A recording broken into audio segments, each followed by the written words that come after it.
इस प्रकार दोस्तों आज की इस वीडियो में हमने जाना कि असेसमेंट ईयर 24-25 का यहाँ पर आईटीआर आपने 15 अगस्त 2024 को भरा, असेसमेंट ईयर 23-24 का आईटीआर 15 अगस्त को और असेसमेंट ईयर 22-23 का आईटीआर भी 15 अगस्त को ही भरा। दोस्तों आज की इस वीडियो में हम लोग बात करने वाले हैं 3 साल की आईटीआर यानी कि फाइनेंशियल ईयर 2021-22, 22-23 और 23-24 की आईटीआर को एक साथ कैसे भर सकते हैं। पूरी A to Z complete process आपको इस वीडियो में यानी कि लाइव वर्क के जोसन फाइल आप कैसे जनरेट करेंगे, कैसे उसको अपलोड करेंगे, कैसे चालान का पेमेंट करेंगे, कैसे आधार ओटीपी से वेरीफाई करके किस तरीके से आप तीनों सालों के आईटीआर की पीडीएफ यहाँ पर डाउनलोड कर सकते हैं। तो शुरू से लेकर के अंत तक वीडियो को जरूर देखना। अगर आपने स्किप कर दिया तो हो सकता है आप पूरा आईटीआर खुद से नहीं भर पाओगे, उस केस में हो सकता है आप इस वीडियो का कोई इंपॉर्टेंट पार्ट मिस कर दोगे। जैसा कि आपको पता है कि भारत में कई ऐसे लोग हैं जो हर साल अपनी आईटीआर नहीं भरते हैं, क्योंकि या तो उनकी इनकम जो है बेसिक टैक्स एग्जम्पशन लिमिट से कम होती है या फिर अन्य किसी भी कारण से मान लीजिए आईटीआर भरना चूक जाते हैं और जब उनको बाद में याद आता है कि मेरे को आईटीआर भरना है तब तक उसकी ड्यू डेट निकल जाती है। या फिर हो सकता है किसी भी एसएससी या किसी भी आदमी के वीजा लेने में या फिर लोन लेने में, क्रेडिट कार्ड लेने में या किसी अन्य कारण से जब उसको 3 सालों के आईटीआर की एक साथ जरूरत पड़ती है तो उस कंडीशन में उनको 3 सालों की आईटीआर एक साथ जमा करवानी पड़ती है। तो बिना किसी देरी के चलते हैं स्क्रीन पर और वीडियो को शुरू करते हैं। उससे पहले आप लोगों को बता दूं कि अगर आप भी अपने 3 सालों की आईटीआर एक टैक्स एक्सपर्ट और सीए के माध्यम से भरवाना चाहते हैं तो जो स्क्रीन पर आपको नंबर दिए गए हैं उन नंबरों पर आप संपर्क कर सकते हैं। तो 3 सालों की आईटीआर में हम सबसे पहले आईटीआर भरेंगे असेसमेंट ईयर 2022-23 यानी कि फाइनेंशियल ईयर 2021-22 की, यानी कि फाइनेंशियल ईयर एक साल पहले होता है और असेसमेंट ईयर एक साल बाद। जैसे फाइनेंशियल ईयर 2021-22 कहेंगे तो उसका असेसमेंट ईयर होगा 2022-23। तो सबसे पहले आपको आईटीआर भरने के लिए अपने ई फाइलिंग पोर्टल पर आ जाना है जिसका नाम है incometax.gov.in और यहाँ पर आपको 2 ऑप्शन मिलेंगे लेफ्ट साइड में, एक लॉगिन का और दूसरा रजिस्ट्रेशन का। तो अगर आप इनकम टैक्स की साइट पर नए हो, रजिस्ट्रेशन नहीं किया है तो उस केस में सबसे पहले आपको रजिस्टर कर लेना है, जिस पर मैंने एक पूरा सेपरेट वीडियो बना रखा है जिसका लिंक मैं आपको आई बटन में दे दूंगा। रजिस्ट्रेशन करने के बाद आपको अपना बैंक अकाउंट वैलिडेट कर देना है। बैंक अकाउंट वैलिडेट करने के बाद में आपको लॉगिन ऑप्शन पर क्लिक करके लॉगिन कर लेना है अपने ई फाइलिंग पोर्टल पर। लॉगिन करने के बाद में आपके सामने कुछ इस तरीके का इंटरफेस आएगा। तो यहाँ पर जो है हम सबसे पहले आईटीआर भरेंगे सबसे पुराने साल की, यानी कि 3 सालों की आईटीआर भरेंगे तो सबसे जो पुराना साल है 2021-22 उसका आईटीआर हम यहाँ पर भरने वाले हैं। तो उसके लिए आपको पहला काम करना है, यहाँ पर ई फाइल मेन्यू में इनकम टैक्स रिटर्न और यहाँ पर आपको मिलेगा डाउनलोड फ्री फिल डाटा। तो डाउनलोड फ्री फिल डाटा का ये बेनिफिट रहता है कि आपको जिस एसएससी का आप आईटीआर भर रहे हो, चाहे खुद का हो चाहे किसी कस्टमर का हो, तो उसमें जो भी उसका पर्सनल इंफॉर्मेशन होता है जैसे नाम, एड्रेस, पैन नंबर, आधार कार्ड सारा वगैरह, तो वो डाउनलोड फ्री फिल डाटा से ऑटोमेटिकली आ जाता है। तो यहाँ पर हम सबसे पहले जो है असेसमेंट ईयर 2022-23 यानी कि फाइनेंशियल ईयर 2021-22 का आईटीआर भरेंगे। तो सबसे पहले हम 2022-23 असेसमेंट ईयर का यहाँ पर फ्री फिल डाटा डाउनलोड कर लेते हैं। ईयर सेलेक्ट कर लेना और उसके बाद में डाउनलोड ऑप्शन पर क्लिक कर देना। इसके बाद में यहाँ देखोगे कि आपका एक जोसन फाइल के रूप में आपका फ्री फिल डाटा डाउनलोड हो चुका है। उसके बाद में दूसरा काम करना है, आपको नए सिरे से इनकम टैक्स की वेबसाइट को ओपन कर लेना है। ओपन करने के बाद यहाँ पर आपको ऑप्शन मिलेगा डाउनलोड का, तो सिंपली इस पर क्लिक कर देना है। फिर जिस असेसमेंट ईयर की आप आईटीआर भर रहे हो, जैसे कि हम यहाँ पर 2022-23 की भर रहे हैं, तो सबसे पहले आपको 2022-23 सेलेक्ट कर लेना है। फिर उसकी Excel based offline utility download कर लेनी है। तो जनरली जो है इंडिविजुअल्स के लिए 4 आईटीआर फॉर्म होते हैं, आईटीआर 1, 2, 3 और 4। आपको आपकी इनकम के अकॉर्डिंग आईटीआर फॉर्म का चयन करना होता है। अगर आपको नहीं पता है कि कौन सा आईटीआर भरना है मेरे को, तो उस पर भी मैंने एक सेपरेट वीडियो बना रखा है जिसका लिंक मैं आपको आई बटन में दे दूंगा, वहां से आप चेकआउट कर सकते हैं। तो जनरली आईटीआर 1 सैलरीड पर्सन के लिए होता है और आईटीआर 4 जो है सैलरी प्लस बिजनेस, यानी कि आप किसी भी तरीके का कोई ठेला चलाते हो, शॉप रनिंग करते हो या कोई भी तरीके की आपकी बिजनेस एक्टिविटी हो, तो उस केस में आपको आईटीआर 4 फाइल करना होता है। तो आज की इस वीडियो में हम 3 सालों की आईटीआर 4 आपको फाइल करके दिखाएंगे। तो सबसे पहले आपको असेसमेंट ईयर सेलेक्ट कर लेना है और उसके बाद में आईटीआर 4 के इस एरो पर क्लिक कर देना है। इसके बाद में यहाँ पर आपको एक ऑप्शन मिलेगा डाउनलोड एक्सेल बेस्ड यूटिलिटी, तो इस पर आपको क्लिक कर देना है। उसके बाद में आप देखोगे कि आपकी जो आईटीआर 4 की एक्सेल यूटिलिटी होती है वो यहाँ पर डाउनलोड हो चुकी है। तो सबसे पहले आपको डाउनलोड फोल्डर में चले जाना है जहाँ पर आपकी एक्सेल यूटिलिटी डाउनलोड हुई है। इसके बाद में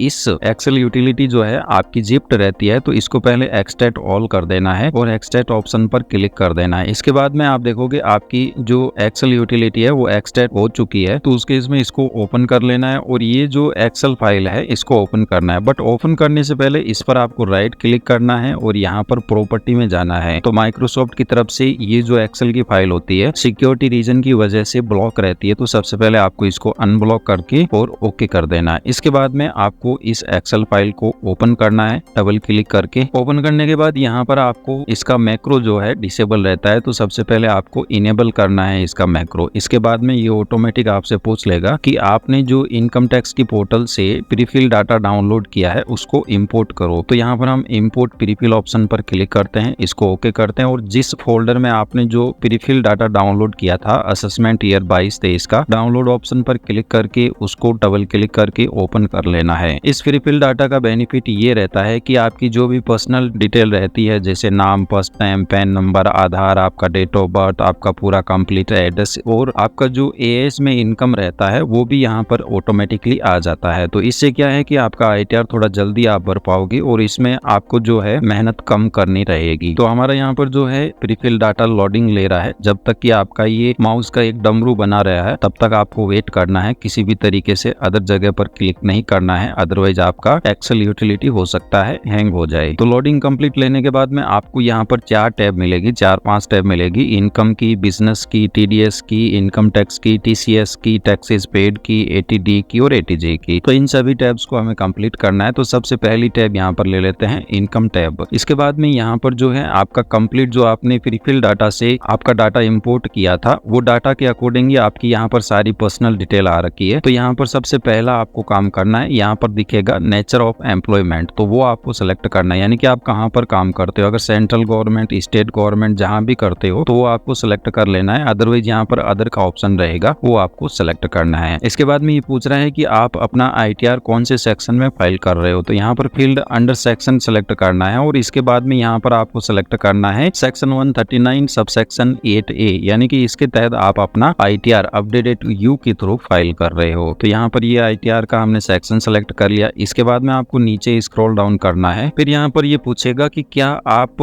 न्यू टैक्स रिजीम में अपना आईटीआर फॉर्म भर रहे हो, तो यहाँ पर यस या नो का ऑप्शन रहेगा। तो हम ओल्ड टैक्स रिजीम में फाइल करेंगे, तो यहाँ पर नो ऑप्शन सेलेक्ट कर लेते हैं और इसको यस करते हैं। इसके बाद में वापिस हमें जो है फर्स्ट टैब पर यहाँ पर चले जाना है और यहाँ पर ये पूछ रहा है कि opting for current assessment year, तो यहाँ पर हम कर लेते हैं नॉट ऑप्टिंग और यस कर देते हैं इसको। इसके बाद में नीचे स्क्रॉल डाउन करना है, यहाँ पर ये पूछ रहा है कि क्या आप रिप्रेजेंटेटिव असेसी से अपना आईटीआर भरवा रहे हैं, तो यहाँ पर नो सेलेक्ट कर लेना है। फिर यहाँ पर टैक्स स्टेटस का ऑप्शन रहेगा, तो इसमें आपको कुछ भी नहीं छेड़ना है। इसके बाद में इसको नीचे स्क्रॉल डाउन करना है। अब अगर आपकी इनकम फ्रॉम सैलरी हो तो वो यहाँ पर एंटर कर देनी है, अदरवाइज अगर आपकी इनकम फ्रॉम सैलरी नहीं हो तो इसको नीचे स्क्रॉल डाउन करना है और सिंपली जो है हमारा सारा टैब कंप्लीट हो चुका है। यहाँ पर एक आपको सेलेक्ट करना रहता है आपकी हाउस प्रॉपर्टी की डिटेल, ये रहा। तो यहाँ पर टाइप ऑफ हाउस प्रॉपर्टी पूछ रहा है, तो यहाँ पर सेलेक्ट करना है अगर आपके पास कोई हाउस प्रॉपर्टी और उससे रेंटल इनकम आती है तो उस केस में लेट आउट सेलेक्ट करना है, अदरवाइज इसको सॉल्व ऑक्यूपाइड सेलेक्ट कर लेना है अगर आपका कोई भी हाउस प्रॉपर्टी नहीं है या आपका कोई भी होम लोन नहीं है। इसके बाद में सबसे ऊपर में आ जाना है और यहाँ पर रहेगा वैलिडेट का ऑप्शन। सिंपली आपको हर टैब को, जो टैब आपकी कंप्लीट हो उसको यहाँ पर वैलिडेट कर देना है। फिर यहाँ पर हमारी इनकम टैब है वो कंप्लीट हो चुकी है, तो यहाँ पर हम दूसरी टैब लेते हैं सेक्शन 139 सब सेक्शन A की टैब। यहाँ पर सबसे पहले जो ग्रीन टैब्स दिख रही है वही आपको भरनी है। तो यहाँ पर A5 पूछ रहा है कि क्या आपने इससे पहले कभी इस साल का यानी कि असेसमेंट ईयर 2022-23 का रिटर्न भरा है, तो अगर भरा हो तो यस कर देना है, अदरवाइज यहाँ पर नो ऑप्शन सेलेक्ट कर लेना है। फिर A8 यहाँ पर पूछ रहा है कि क्या आप सेक्शन 139 सब सेक्शन 8A के तहत एलिजिबल हो आईटीआर भरने के लिए, तो यहाँ पर जो है एलिजिबल यस सेलेक्ट करना है, अदरवाइज आप आईटीआर नहीं फाइल कर पाओगे। फिर नेक्स्ट ऑप्शन है यहाँ पर A10, यहाँ पर ये पूछ रहा है कि reason for updating your income, तो यहाँ पर आपको सेलेक्ट कर लेना है रिटर्न प्रीवियसली नॉट फिल्ड। और इसके बाद में यहाँ पर A11 में पूछ रहा है पीरियड, यानी कि आप अपना आईटीआर किस पीरियड में भर रहे हो। तो अगर आप असेसमेंट ईयर 2022-23 का आईटीआर भर रहे हो तो यहाँ पर आपको 12 to 24 मंथ वाला ऑप्शन सेलेक्ट करना है। बाकी असेसमेंट ईयर यानी कि 2023-24 और 24-25 में यहाँ पर आपको जो है फर्स्ट ऑप्शन ही सेलेक्ट करना है। तो सबसे पुराने ईयर की जब आप आईटीआर भर रहे हो तो वहाँ पर ये असेसमेंट ईयर आपको सेलेक्ट करना है। इसके बाद में ये टैब भी आपकी कंप्लीट हो चुकी है, सिंपली इसको वैलिडेट ऑप्शन पर क्लिक कर देते हैं। फिर यहाँ पर आएगी बिजनेस या प्रोफेशनल प्रोफेशनल इनकम की टैब, तो इस पर क्लिक कर देना है। फिर आप जिस भी टाइप का बिजनेस रन कर रहे हो उस बिजनेस का अगर आपके कोई नाम है तो वो नाम आपको यहाँ पर लिख देना है। अगर आपके बिजनेस का सपोज करो कोई नाम नहीं है तो उस केस में आपके पैन कार्ड पे जो नाम हो वो नाम ही आपको यहाँ पर एंटर कर देना है। फिर नाम एंटर करने के बाद आपको बिजनेस कोड सेलेक्ट करना रहेगा, यानी कि आप किस टाइप का बिजनेस रन कर रहे हो। तो यहाँ पर जो है आपको आपकी बिजनेस के अकॉर्डिंग जो भी आपका कोड हो वो सेलेक्ट कर लेना है। जैसे मेरे केस में यहाँ पर जो है मैं ये कोड सेलेक्ट करता हूँ 13018, यानी कि अदर फाइनेंशियल इंटरमीडिएशन सर्विसेज, यानी कि अगर आप किसी भी प्रकार का बैंक अकाउंट से ज्यादा ट्रांजेक्शन करते हो और आप किसी भी प्रकार का कोई ऑनलाइन बिजनेस करते हो तो उस केस में यहाँ पर ये ऑप्शन आपको सेलेक्ट करना है। इसके बाद में यहाँ पर जो है डिस्क्रिप्शन में आपको डाल देना है जिस भी टाइप की आपके बिजनेस में एक्टिविटी होती हो उसका नाम यहाँ पर लिख देना है। अगर नहीं तो आपको यहाँ पर वही नाम लिखना है जो कि आपने सेलेक्ट किया है। इसके बाद में यहाँ पर जो है ई फर्स्ट में ए ऑप्शन में ये पूछ रहा है कि आपने अकाउंट के थ्रू कितना लेन देन किया है, यानी कि आपने बैंक अकाउंट के द्वारा जो भी लेन देन किया हो वो आपको यहाँ पर डाल देना है। तो यहाँ पर आपको एक ध्यान रखना है बात का, जीएसटी की लिमिट का। तो जब आप यहाँ पर 20 लाख से ज्यादा का ट्रांजेक्शन डालते हो तो उस केस में आपका जो है जीएसटी का प्रॉब्लम हो सकता है। तो यहाँ पर आप अकाउंट के थ्रू उतना ही अमाउंट डालो जितना कि आपके जीएसटी के क्राइटेरिया से बाहर हो। जैसा कि प्रोफेशनल के केस में यहाँ पर जो है 20 लाख जीएसटी की लिमिट है और बिजनेस के केस में यहाँ पर जो है 40 लाख की जीएसटी की लिमिट है। तो यहाँ पर आपको जो अकाउंट के थ्रू एक्टिविटी डालो वो 20 लाख के अंडर में होनी चाहिए। तो हमने यहाँ पर जो है अकाउंट के थ्रू लगभग 18,44,000 का अमाउंट एंटर कर दिया है। इसके बाद में एनी अदर मोड, यानी कि अकाउंट की एक्टिविटी के अलावा आपने केस में कितना ट्रांजेक्शन किया है वो यहाँ पर ई फर्स्ट के बी कॉलम में यहाँ पर आपको लिखना है। तो केस में जितना भी आपने ट्रांजेक्शन किया हो वो आपको यहाँ पर एंटर कर देना है। जैसे मेरे केस में यहाँ पर 88,000 में एंटर कर देता हूँ। इसके बाद में ये प्रॉफिट पूछ रहा है, यानी कि आपको जो है 6% ऑफ E1A,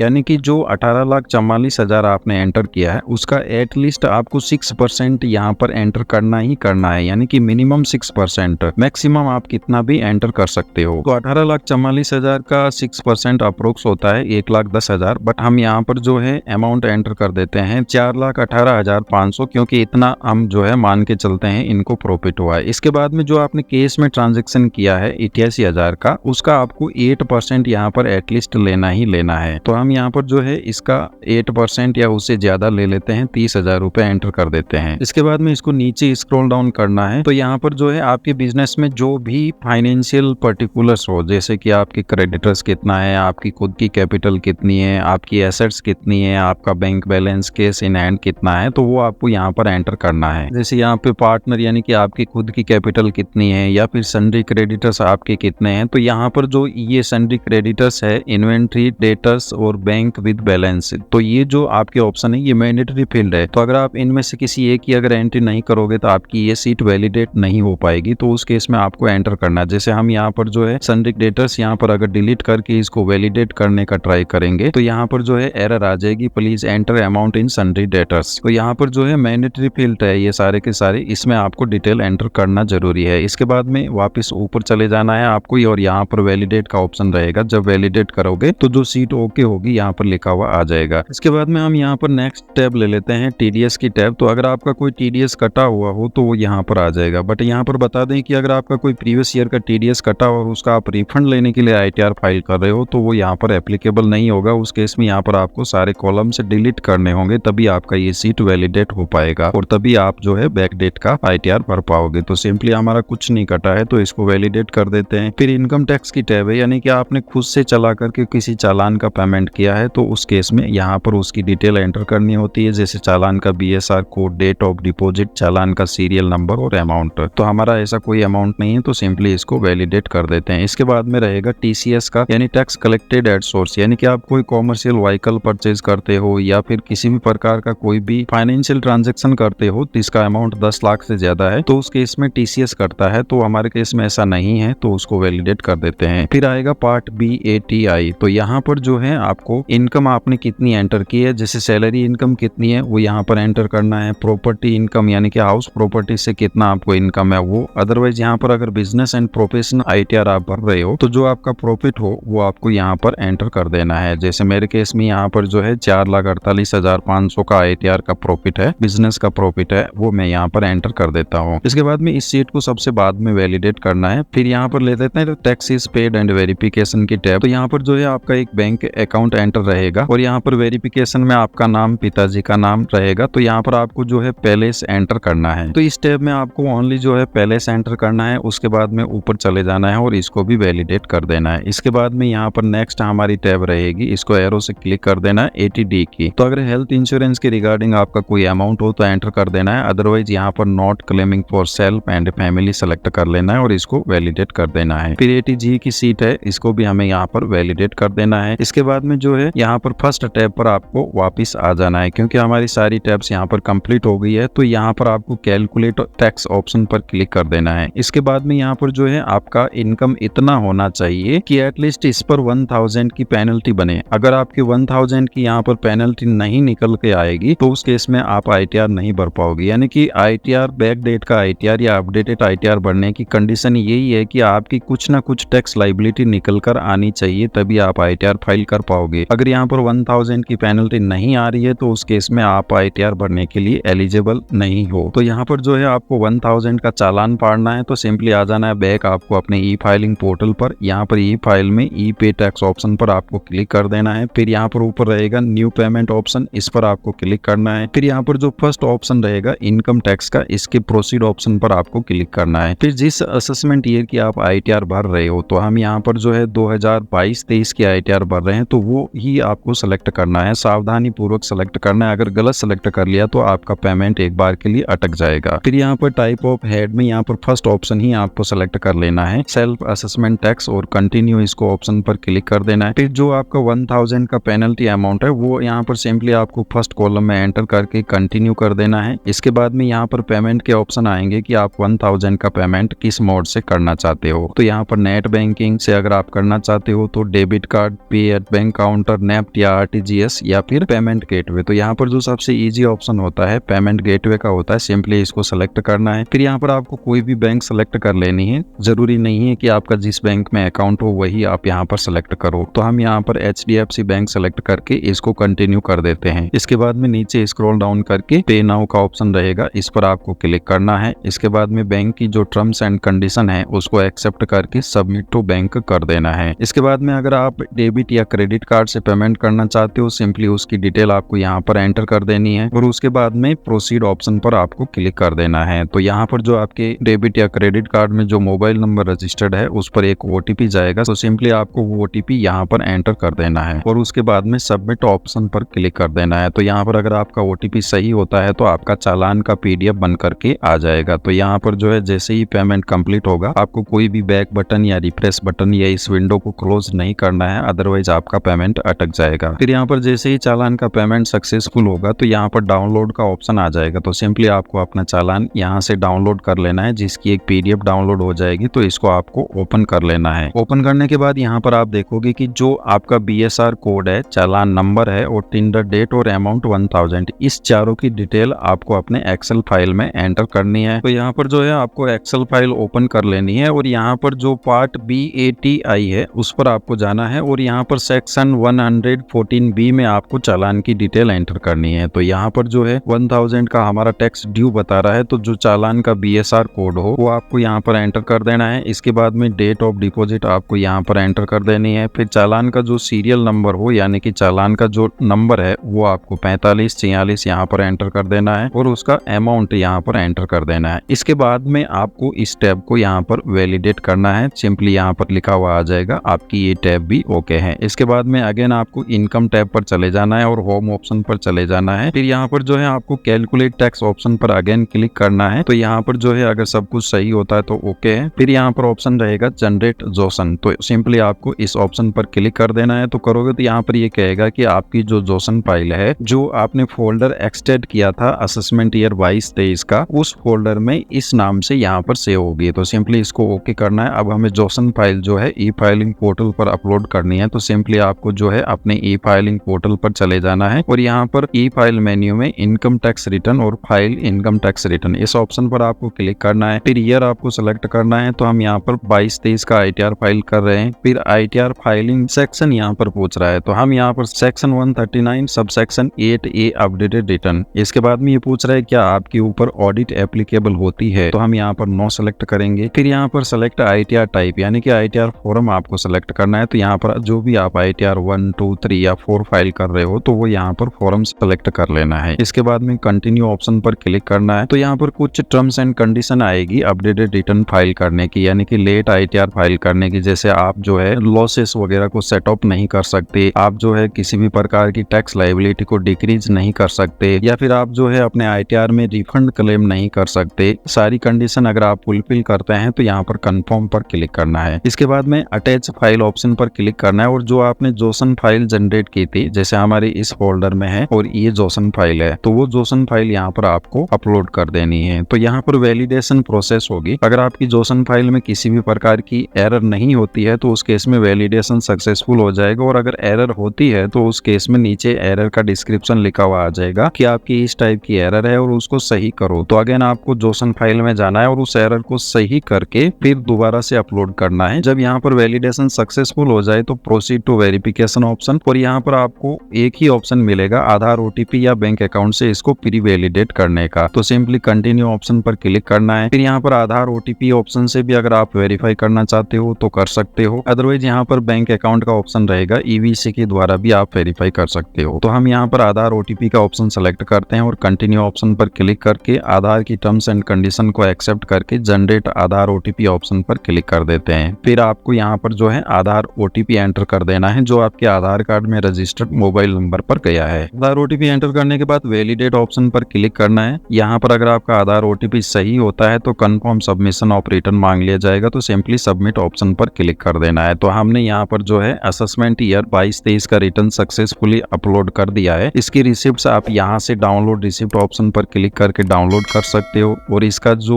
फॉर्म होता है रिटर्न फॉर्म वो भी आप यहाँ पर डाउनलोड कर सकते हो। इसके बाद में अगर इसका यहाँ से नहीं डाउनलोड करना चाहते हो तो व्यू फील्ड रिटर्न में जाओगे तो यहाँ पर अपडेटेड रिटर्न और सामने ऑप्शन रहेगा रिसिप्ट को भी डाउनलोड करने का और डाउनलोड फॉर्म को भी आप डाउनलोड कर सकते हो। इस प्रकार हमने जो है 22-23 का फॉर्म भर दिया है। अब हम भरते हैं असेसमेंट ईयर 23-24 का यहाँ पर ITR फॉर्म। तो सिंपली आपको जो है वही पहला काम करना है, ई फाइल मेन्यू में जाकर के download prefill data option पर आपको क्लिक करना है। यहाँ पर जिस असेसमेंट ईयर का, यानी कि हमने 22-23 का भर दिया, अब 23-24 का भर रहे हैं तो 23-24 यहाँ पर आपको सेलेक्ट करना है और सिंपली डाउनलोड ऑप्शन पर क्लिक करके यहाँ पर जोसन फाइल जो है आपको डाउनलोड कर लेनी है। इसके बाद में दोबारा वही काम करना है आपको। एक अलग विंडो में अगेन आपको इनकम टैक्स की साइट को यहाँ पर ओपन कर लेना है, फिर यहाँ पर डाउनलोड ऑप्शन में जाना है और यहाँ पर असेसमेंट ईयर आपको 23-24 सेलेक्ट कर लेना है। इसके बाद में ITR 4 यहाँ पर हम भर रहे हैं तो इसकी एक्सेल बेस्ड यूटिलिटी यहाँ पर डाउनलोड कर लेते हैं। तो यहाँ पर आप देखोगे कि आपकी एक्सेल बेस्ड यूटिलिटी यहाँ पर डाउनलोड हो चुकी है। तो सिंपली इसको जिस फोल्डर में ये डाउनलोड हुई है उस फोल्डर को आपको ओपन कर लेना है। फिर इसके बाद में इस पर राइट क्लिक करके इसको एक्सट्रैक्ट करना है और एक्सट्रैक्ट पर क्लिक कर देना है। फिर जैसे ही ये एक्सट्रैक्ट होगी तो इसको अपन को ओपन कर लेना है। फिर इस पर राइट क्लिक करके प्रॉपर्टीज पर जाना है और यहाँ पर अनब्लॉक कर देना है और अप्लाई करके ओके कर देना है। फिर इस एक्सेल फाइल को आपको डबल क्लिक करके ओपन कर लेना है। ओपन करने के बाद इसको ओके करना है। फिर यहाँ पर जो है ऑप्शन रहेगा आपके राइट साइड में यहाँ पर इंपोर्ट फ्री फिल डाटा का। तो जो आपने फ्री फिल डाटा डाउनलोड किया था इस ऑप्शन पर क्लिक करके ओके करना है और उसको इंपोर्ट कर लेना है। तो यहाँ पर डाउनलोड फोल्डर में ये हमारा जो डाटा है, हमने फ्री फिल डाटा डाउनलोड किया था, इसको सेलेक्ट करके ओके कर लेना है। तो सिंपली जो है हमारा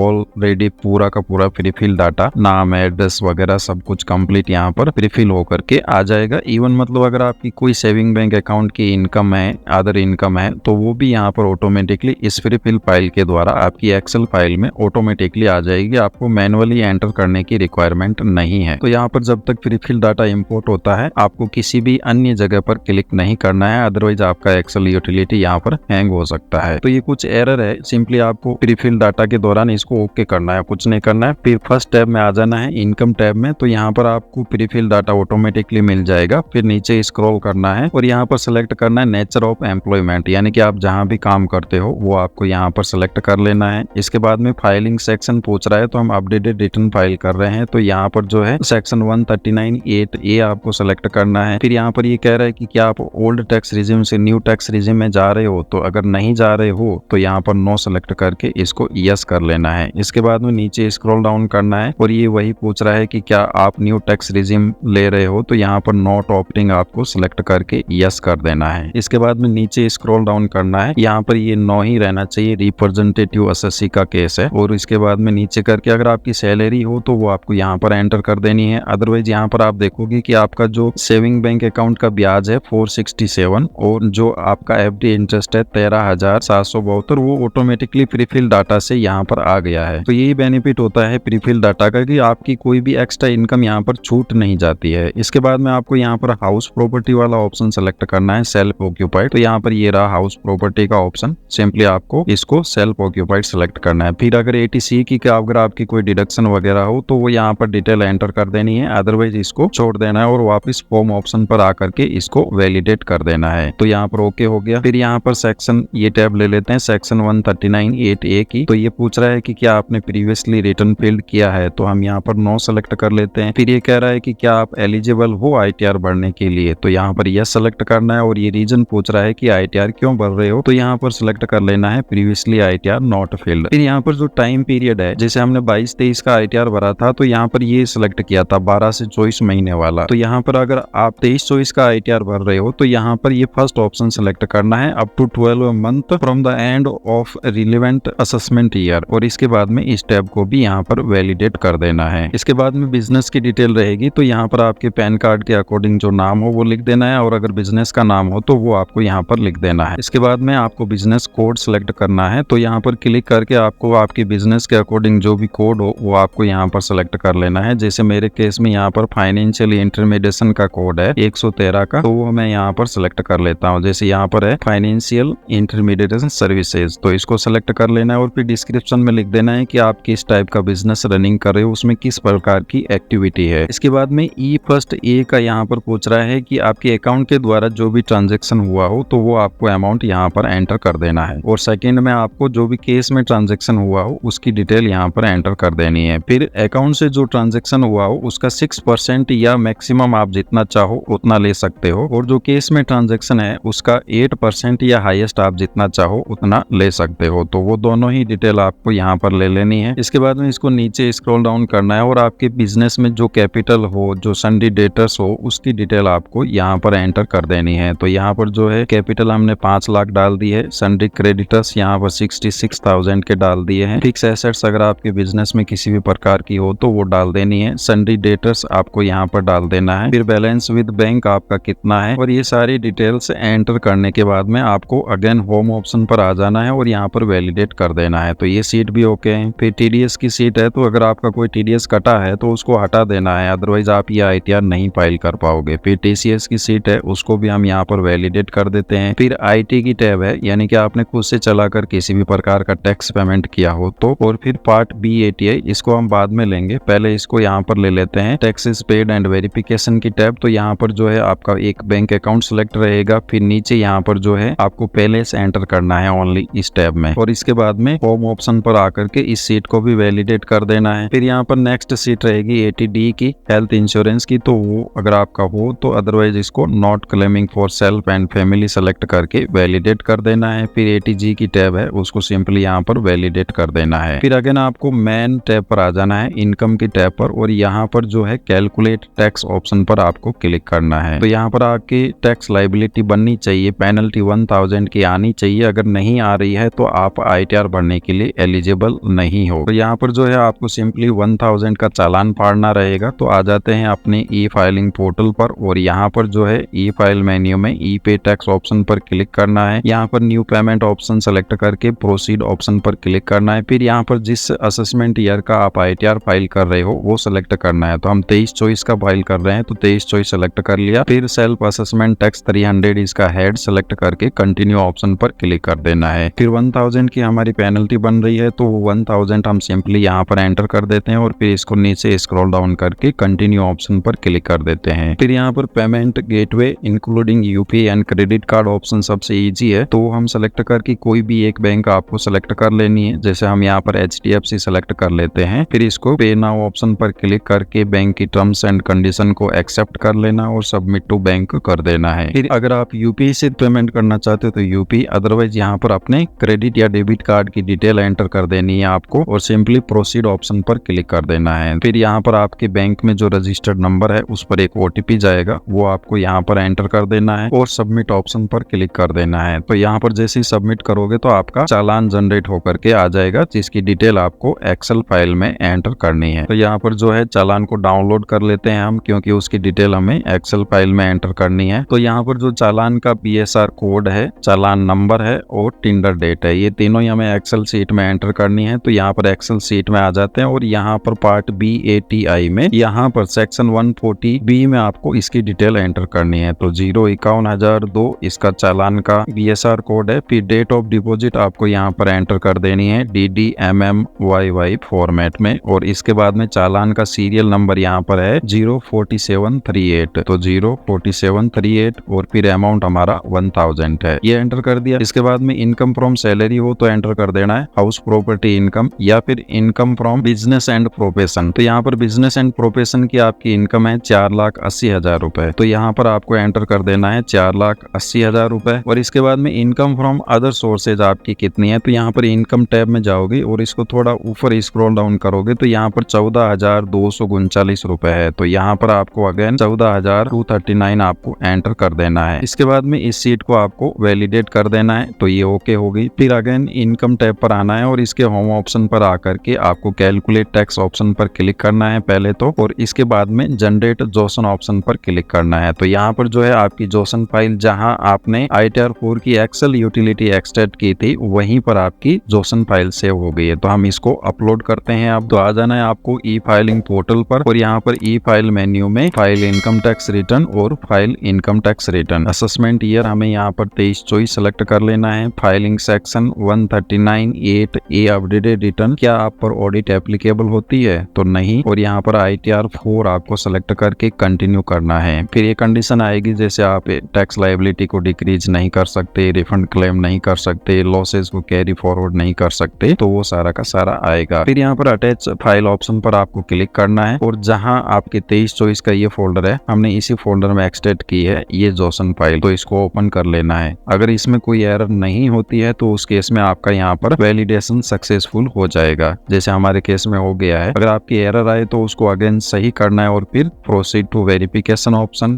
कंटिन्यू करना है, और यहाँ पर आपको अपना ITR वेरीफाई करना है। तो यहाँ पर फर्स्ट ऑप्शन आधार OTP का हम सेलेक्ट कर लेते हैं, और इसके बाद में कंटिन्यू ऑप्शन पर क्लिक करके यहाँ पर आधार की टर्म्स एंड कंडीशन एक्सेप्ट करके जनरेट आधार OTP। फिर आपको यहाँ पर आधार OTP एंटर कर देना है और वैलिडेट ऑप्शन पर क्लिक कर देना है। अगर आपका आधार OTP सही होता है तो कंफर्म सबमिट कर देना है। इसके बाद में आपका ITR असेसमेंट ईयर 23-24 का भी भरा जा चुका है, जिसकी रिसिप्ट आप यहाँ से डाउनलोड कर सकते हो, और उसका फॉर्म इस डाउनलोड ऑप्शन पर क्लिक करके डाउनलोड कर सकते हो। यानी कि 2 साल की ITR हमारे असेसमेंट ईयर 2022-23 की और 23-24 की यहाँ पर हम भर चुके हैं। इसकी कॉपी यहाँ से भी डाउनलोड हो सकती है, और यहाँ पर व्यू फिल रिटर्न टैब में जाकर के यहाँ से भी आप डाउनलोड कर सकते हो। जैसे हमने असेसमेंट ईयर 22-23 का आज की डेट में ITR भर दिया, असेसमेंट ईयर 23-24 का हमने आज की डेट में यहाँ पर ITR भर दिया। अब हम करंट असेसमेंट ईयर यानी कि 24-25 का ITR भरते हैं। तो उसके लिए आपको एक्सेल यूटिलिटी डाउनलोड करने की जरूरत नहीं है। उसके लिए आपको सिंपली 2 चीजों की यहाँ पर रिक्वायरमेंट रहेगी। बस तो आपको अपना AIS यहाँ पर रहेगा, AIS पर क्लिक करना है और यहाँ पर प्रोसीड ऑप्शन पर क्लिक करके AIS पर क्लिक करना है, और फिर फाइनेंशियल ईयर 23-24 सेलेक्ट करके TIS पर क्लिक करना है, और इसके बाद में नीचे स्क्रॉल डाउन करना है। तो यहाँ पर जो आपका TIS है उसमें जो भी इनकम होगी वो सारी की सारी यहाँ पर आ जाएगी। तो हम जो है दूसरा काम हमें करना है, ई फाइल मेन्यू में जाकर के यहाँ पर व्यू फॉर्म 26AS इस ऑप्शन पर क्लिक करना है, फिर इसको टिक मार्क करके प्रोसीड, और फिर व्यू टैक्स क्रेडिट इन्फॉर्मेशन, और यहाँ पर जो है assessment year 24-25 view as HTML। इसके बाद में इसको नीचे स्क्रॉल डाउन करोगे तो आपकी जो भी इनकम होगी वो सारी की सारी यहाँ पर आ जाएगी। तो हम ITR फाइलिंग स्टार्ट करते हैं। तो यहाँ पर ई फाइल मेन्यू में फाइल इनकम टैक्स रिटर्न, और उसके लिए आपको assessment year 24-25 filing mode online और कंटिन्यू ऑप्शन पर क्लिक करना है। फिर यहाँ पर स्टार्ट न्यू फाइलिंग ऑप्शन पर आपको क्लिक करना है, यहाँ पर इंडिविजुअल और इसको कंटिन्यू करना है। इसके बाद में यहाँ पर आप ITR 4 सेलेक्ट करोगे, तो यहाँ पर जो फॉर्म आ रहा है ITR 4 का वो आपको सेलेक्ट करके प्रोसीड विद ITR 4 ऑप्शन पर क्लिक करना है। फिर यहाँ पर लेट्स गेट स्टार्टेड ऑप्शन पर क्लिक करना है। फिर यहाँ पर taxable income is more than basic tax exemption limit, और फिर कंटिन्यू ऑप्शन पर क्लिक करना है। फिर यहाँ पर आप देखोगे कि आपके सामने टोटल 6 टैब आएगी, इन सभी को 1 बाय 1 करके कंप्लीट करना है। तो हम सबसे पहली टैब ले लेते हैं पर्सनल इन्फॉर्मेशन की टैब। तो इस पर आपको कहीं पर भी क्लिक कर देना है। फिर यहाँ पर नेचर ऑफ एम्प्लॉयमेंट सेलेक्ट करना है। तो अगर आप कहीं गवर्नमेंट में हो तो सेंट्रल स्टेट गवर्नमेंट जो भी हो सेलेक्ट कर लेना है, अदरवाइज इसको अदर ऑप्शन पर क्लिक करना है। फिर यहाँ पर फाइलिंग सेक्शन रहेगा, रहेगा। तो यहाँ पर आपको बी रिलेटेड सेक्शन वाला ITR यहाँ पर सेलेक्ट करना है और इसके बाद में यहाँ पर ये पूछेगा कि क्या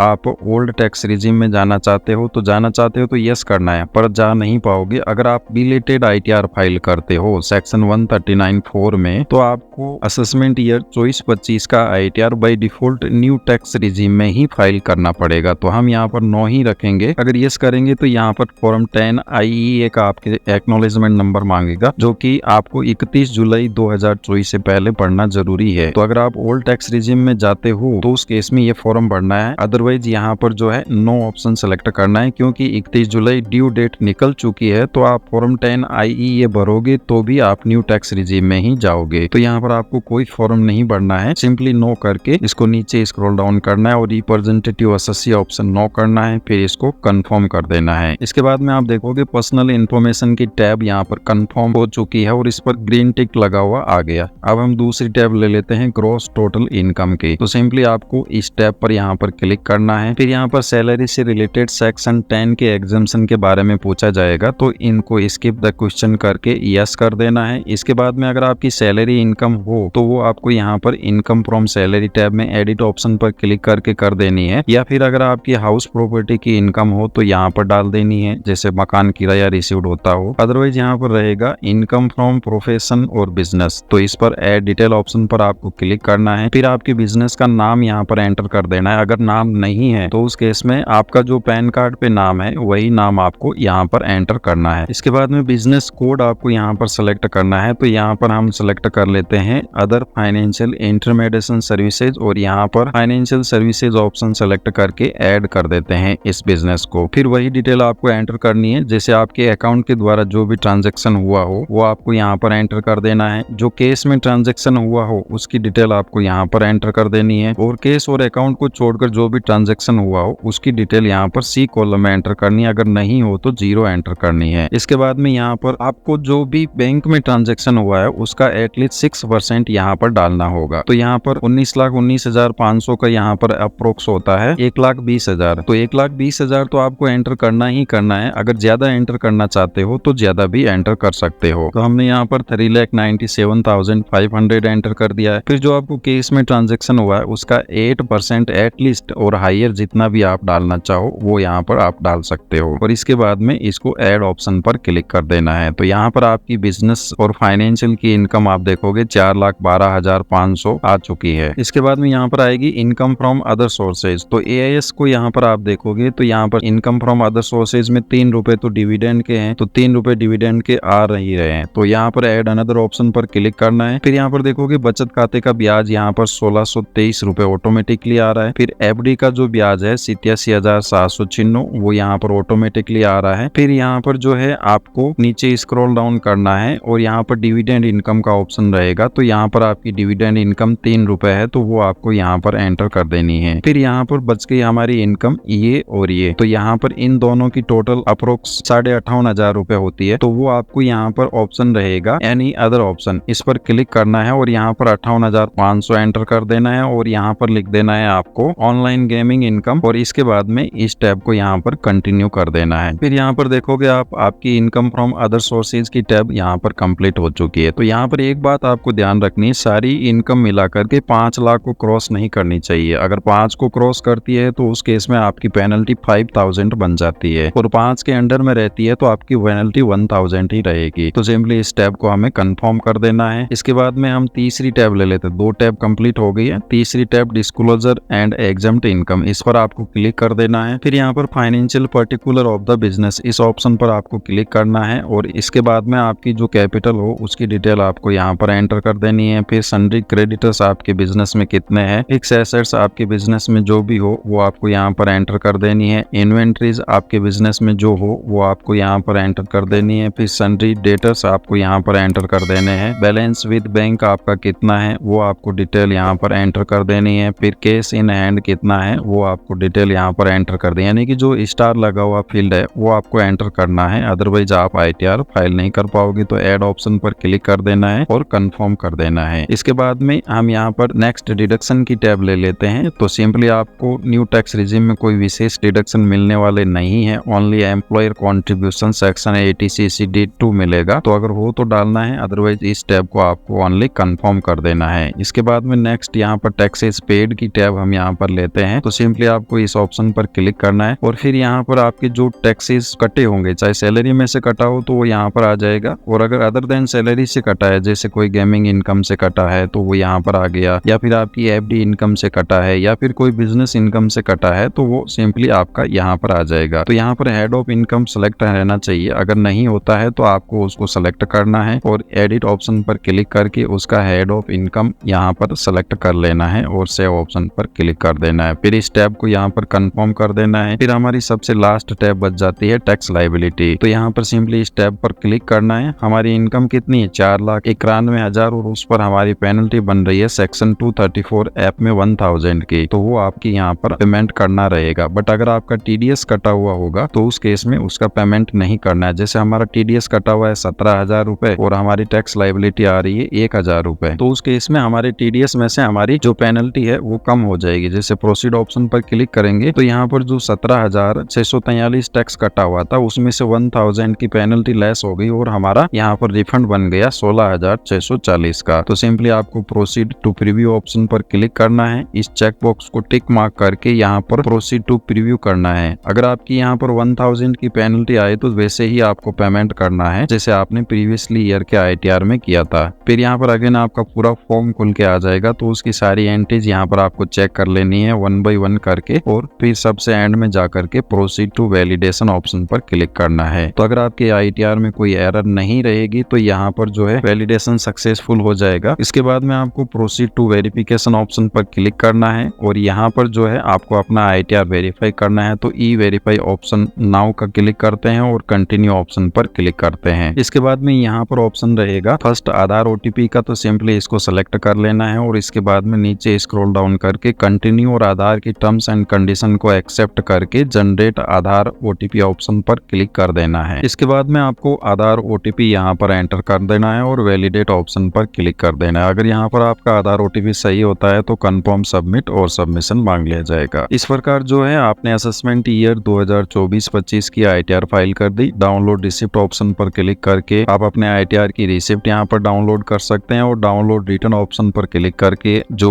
एक्नॉलेजमेंट फॉर्म होता है, आईटीआर फॉर्म होता है, वो भी आप यहाँ से डाउनलोड कर सकते हैं। अदरवाइज इसका आईटीआर फॉर्म डाउनलोड करने के लिए ई फाइल मेन्यू में व्यू फिल रिटर्न ऑप्शन में आप जाओगे तो यहाँ से इसका रिसिप्ट और फॉर्म भी डाउनलोड कर सकते हो। इस प्रकार दोस्तों आज की इस वीडियो में हमने जाना कि असेसमेंट ईयर 24-25 का यहाँ पर आईटीआर आपने 15 अगस्त 2024 को भरा, असेसमेंट ईयर 23-24 का आईटीआर 15 अगस्त को, और असेसमेंट ईयर 22-23 का आईटीआर भी 15 अगस्त को ही भरा। इस प्रकार दोस्तों आप स्वयं से ही आईटीआर 3 सालों की एक साथ खुद से भर सकते हैं। इस प्रकार दोस्तों आज की इस वीडियो में हमने जाना कि किस प्रकार आप 3 सालों की आईटीआर अगर आपकी जरूरत हो कहीं लोन वगैरह लेने के लिए या वीजा के अप्लाई के लिए या फिर क्रेडिट कार्ड की रिक्वायरमेंट के लिए, तो आप एक साथ 3 सालों की आईटीआर भर के सबमिट कर सकते हो। और अगर आप हमारी सर्विस अवेल करवाना चाहते हो, पेड सर्विसेज, तो जो स्क्रीन पर नंबर दिए गए हैं उन नंबरों पर आप कांटेक्ट कर सकते हैं। धन्यवाद दोस्तों, जानकारी अच्छी लगी हो तो चैनल को सब्सक्राइब और वीडियो को लाइक जरूर कर दीजिएगा।